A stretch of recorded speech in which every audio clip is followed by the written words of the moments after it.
based upon studies that have been done, an estimated 4.2 million people in the state of Missouri are lost, dying, and headed for hell. The average attendance of churches this morning across this state, 73.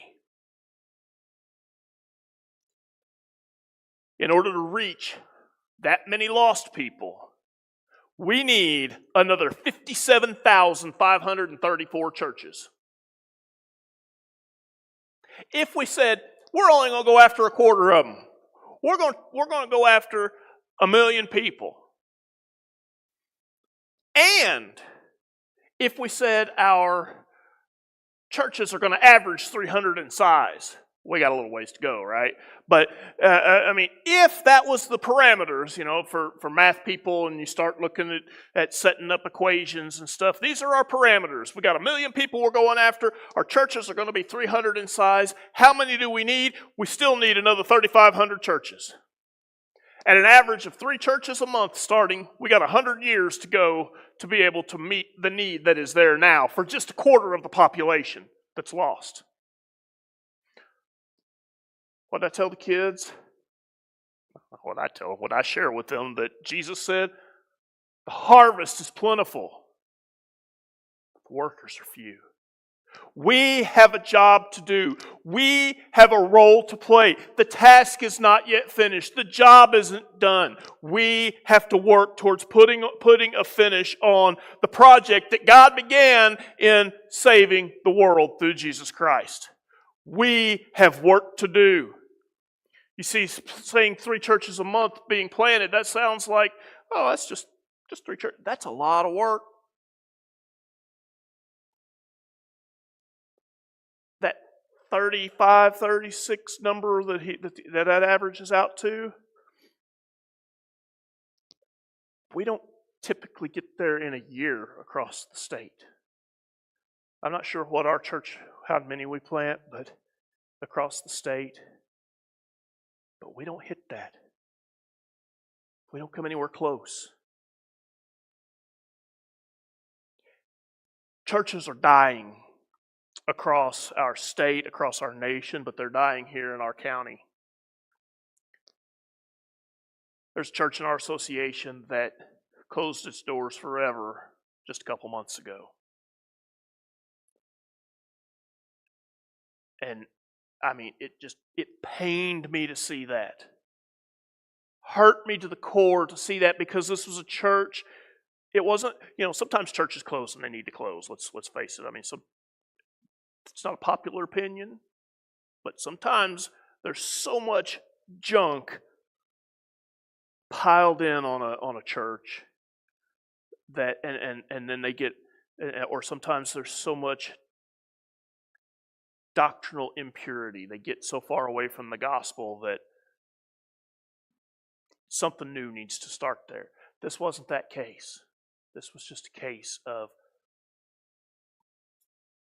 they just didn't have the resources to do it anymore. And that hurt me, pained me to see gospel teaching, Bible preaching churches. That's a gospel light that has been extinguished in that area.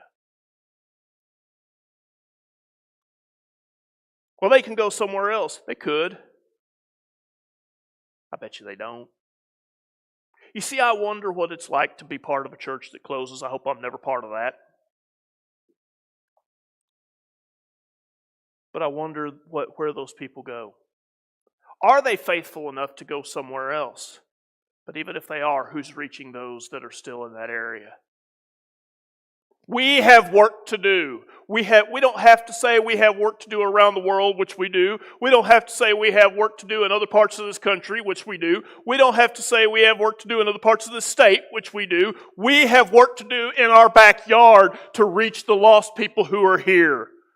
I asked the question last week. I'll ask it again, and if I didn't get in trouble last week, but I may keep asking it until I get in trouble. Who was the last person you invited to church? Who was the last person you shared the gospel with? Not that you led to Christ. Who was the last person you shared the gospel with, you shared your testimony with.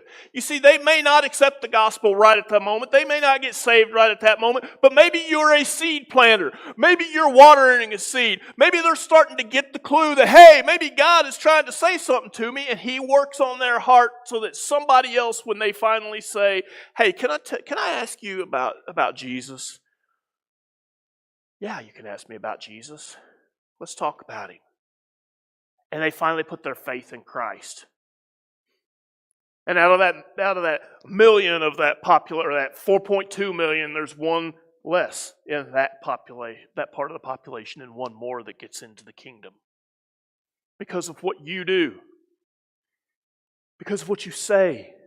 There is work to do to put a finish on the project. We are not in a position to choose what our role is. We know what our role is. The Bible is very clear. Jesus said you are to go and make disciples.